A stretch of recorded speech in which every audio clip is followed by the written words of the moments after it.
How is everybody doing today? It's your boy James T. This is Speak Before You Think, episode 6. We're going to go over week 6 of the NFL season. I'm going to switch things up a bit. I'm going to try some new things. We're always going to try to get better and better as we go. I told you guys that in the very beginning. So I've noticed that I elaborate a lot on the details of every game, and I think that it just becomes a little too overwhelming. So what I'll do is I'll try to do like 3 minutes of a quick rundown of the scores, some important stats for you guys, and I'll pick 2 or 3 games that I'll elaborate on a little bit and feel that deserve a little bit more attention than other games. First game we always go over is the Cowboys game, and we got destroyed Monday. I didn't expect anything else. I don't know if some Cowboys fans did expect a different result, but that's why I think I told you guys in the beginning of this that I'm not that typical Cowboys fan that's unrealistic and, oh, we're going to win the Super Bowl every year. And I got to be realistic with this stuff. So Cardinals played great. Kyler Murray's phenomenal. They came out with a great game plan. I'm not taking anything away from them. But really, this is to my Cowboys fans and also some Cowboys haters. I don't want the Cowboys fans to expect something that is unrealistic. Look, if we go to the playoffs, it'll be by default, like a participation trophy. If we don't make the playoffs, who cares? Because if we do, we're going to lose in the first round anyway. And look, if some people say, oh, if Dak comes back, all right, if he comes back, we'll have that conversation again in week 17. Or truthfully, we might sneak into the playoffs just because our division is just absolutely trash. But truthfully, the Eagles are going to be the NFC East champs. And they're probably going to get bounced in the first round too, but we can't predict that far down the line. You never know what's going to happen. So I'm not going to talk my shit yet about the Eagles. But I don't want the Cowboys fans having expectations with Andy Dalton and thinking we're going to win and this is going to be some crazy season. Whatever. Forget it. Forget it. The coaching is terrible. Mike McCarthy is horrendous. Nolan is just, I don't even know what he's doing. Like, I get reports and hear this stuff that Cowboys players are saying they're unprepared. They don't know how to change things on the fly. And I believe them. I believe them because we can see it. And you guys can see it. If you're football guys, you got to be a football guy, okay? If you're a football guy, all right, then you definitely see what's going on in Dallas and how the talent we have does not match the type of intensity that we come out with in the game. We are underachievers. So that's that game. Like I said, I don't want to go crazy with them. It's just, they're bad. The coaching's bad. It's not looking good for us this season, and we just need to bite the bullet, and it is what it is.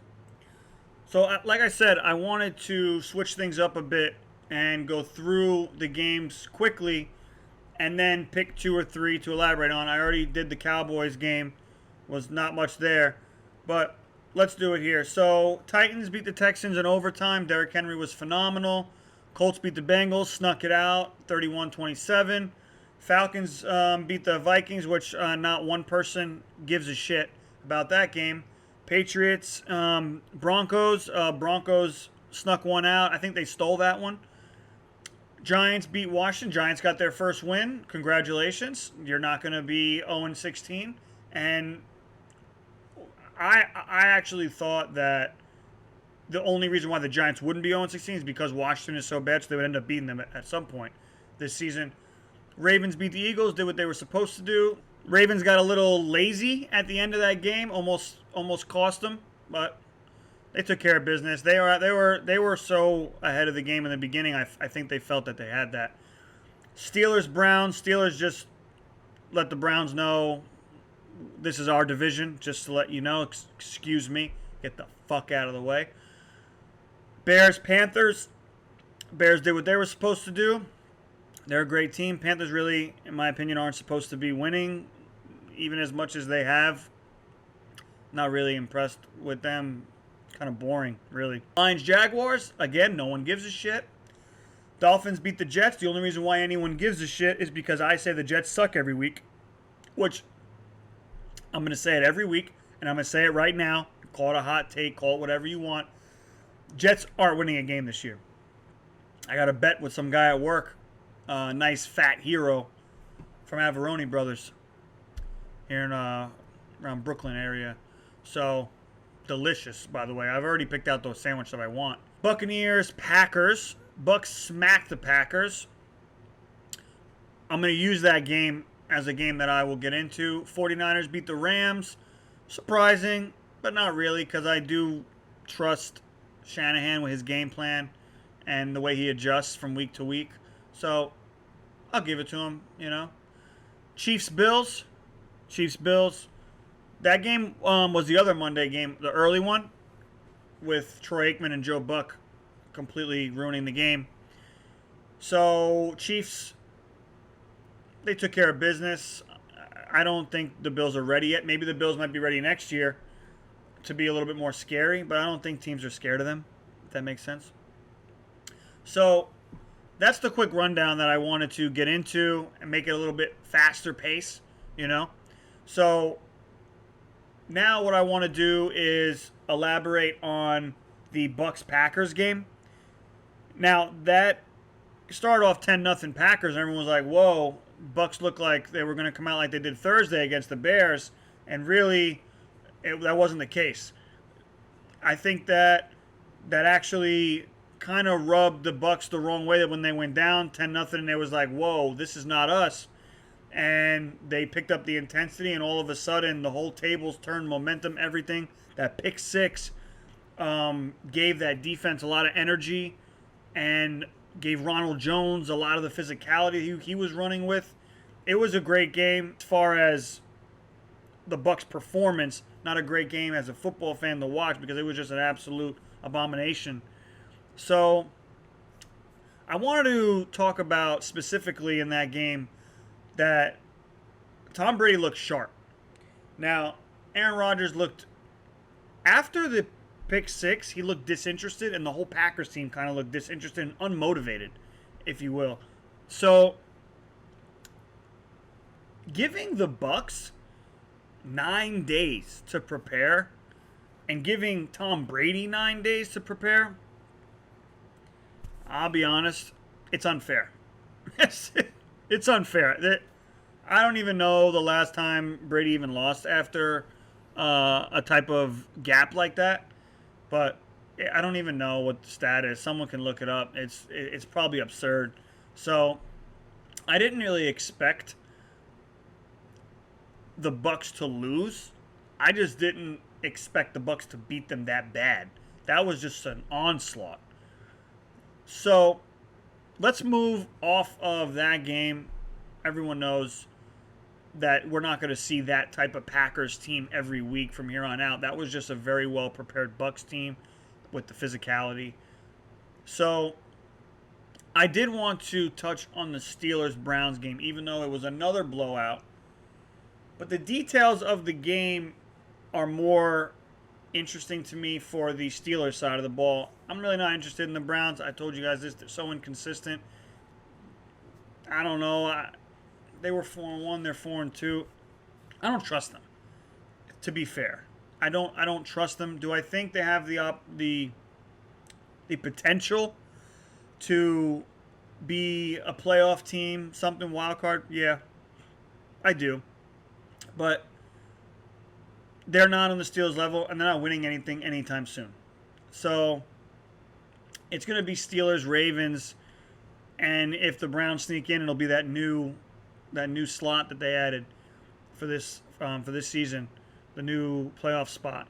So anyway, the reason why I want to touch on that game is because the Steelers look phenomenal, and they actually, if I was the Ravens, I don't know, AFC. Give me an AFC team that's on fire right now. Titans, right? So if I'm those teams, I'm kind of like, whoa, Steelers are legit. And Ben is back strong as ever. So I think Tomlin really gets his team ready. The game plan, everyone's bought in. I think their defense is number one in the league. I'm not into the whole statistics and bullshit, but when you watch them play, they all got a grasp on that game. Other teams you watch, they don't look so clean and organized the way that the Steelers do. Now, I think next week we have Steelers Titans, so that's going to show us a lot. Because I feel the same about the Titans. They really have a grip on that type of offense that Vrabel wants to run. So that's really all I wanted to point out about the Steelers, and also point what I pointed out about the Bucs. So that's how I want to do it. Now, my next segment, we'll call it, and I'll work on some graphic and stuff like that. I got a lot of Photoshop going on behind the scenes, some things that I want to incorporate. So I wanted to do my power rankings, my top 5 or 7 teams after week 6, and then also wanted to do a fantasy segment, talk about my fantasy team, some advice, and also daily fantasy. I'm pretty into daily fantasy. Been doing it for a few years now, and it's a pretty bad addiction, but it's too much fun for me to stop. So, have I won big bucks? It's unanswered. Okay, but let's say every week you break even. It's just having a good time. Okay. So let's do the power rankings first. I have Steelers number 1. I got Chiefs 2. I think that's where they belong right now. You know, Chiefs lost, Steelers undefeated. I'll go 3 Seahawks. Now, they didn't play, they had a bye, so they're still technically undefeated. Russell Wilson. I wanted to talk about that, right? So last week I said Aaron Rodgers was MVP. Please let me go back that up a little bit, okay? Because after this week's performance, I don't know if we're going to be able to sweep that one under the rug. That can't be ignored. So Russell, MVP. I got to rank them 3. I got 4 Ravens, 5 Bears, and 6 Titans, 7 Bucks. Now, the reason why I took the Packers out of the top 7 is after this week, I have to. Next week they might creep in there. I don't know who they play. Depending on who they play. If they play a great team, they play the Texans. So that's, unless they completely destroy them, I don't know how much they're going to be able to move. So yeah, that'll be interesting. But the Titans and the Steelers, that game's going to matter, and it's going to move the rankings big time. Guys, don't forget to watch Thursday, tomorrow's game. It's Eagles versus the Giants. They both have 1 win. So make sure you tune in. It's going to be very exciting. So that's my power rankings segment, so to speak. My next segment is going to be who you should lock for your daily fantasy for this upcoming week.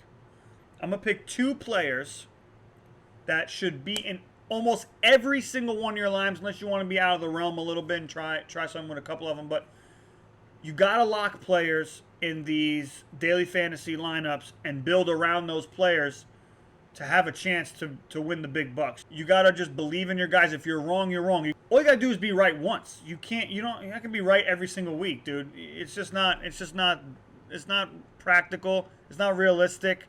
Nobody's right every single week, and these guys who you're playing against are putting in 150 lineups. And I'm telling you, what they do is they lock players and build around them. So the lock players that I'm going to go over this week, we'll talk about in just a second. The other segment that I'm going to try to do is going to be a hot take segment where I'm going to give you guys some fire. Okay, some fire hot takes. Might be 1, might be 2, but go back to my last video.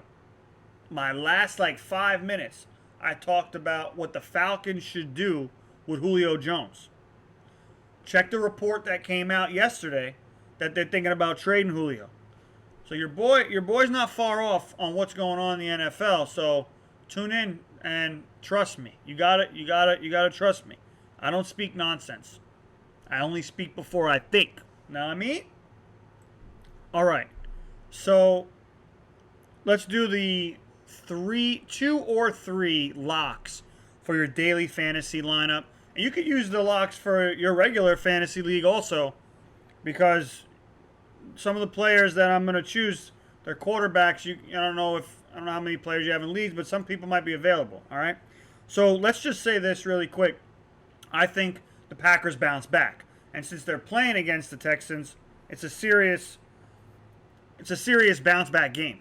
These guys they're gonna go off, and Aaron Rodgers is mad, and you know what happens when Aaron Rodgers is mad. It's kind of the same thing that happens when LeBron's mad, and it's like unstoppable shit, and really it gets ugly for the other team.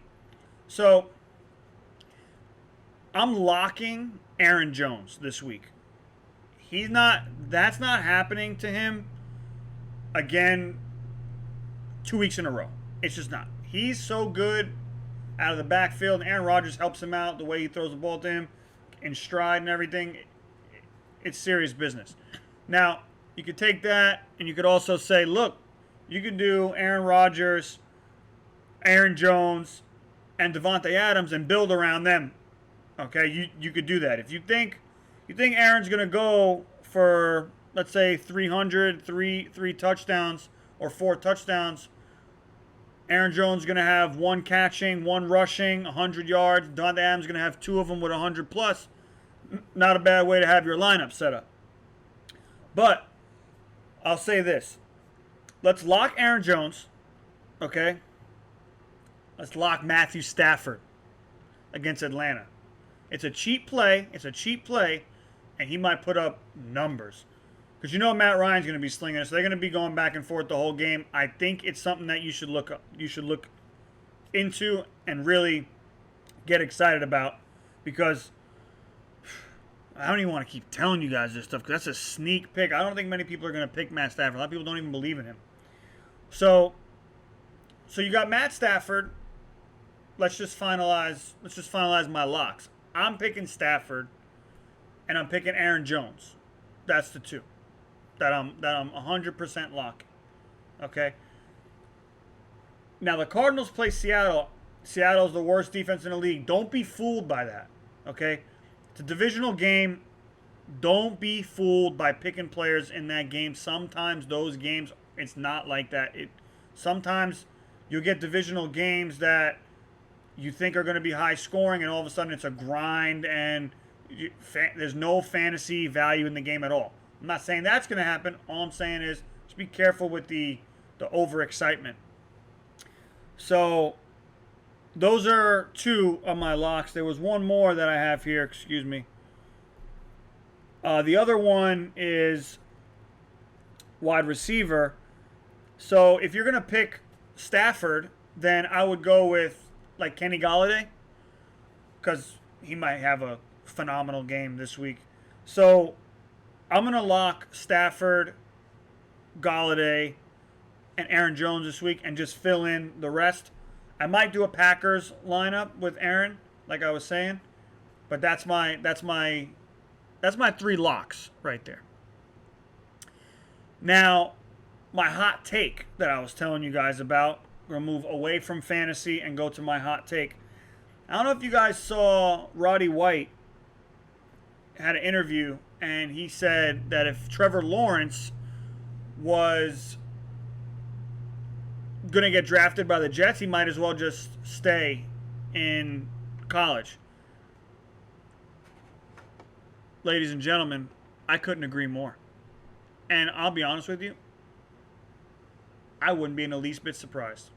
The Jets organization is so bad that they will ruin Trevor Lawrence's career, as they're doing to Sam Darnold. Because the fact that the Jets already know. Okay, if the Jets get first pick and they draft Trevor Lawrence, then what did they do to Sam Darnold? They ruined his career. That's what they already did then. So I totally agree with Roddy White, whether it's a hot take or not. You might agree with it too. But I am going to say flat out right now, Trevor Lawrence does not come out in this draft. He doesn't do it.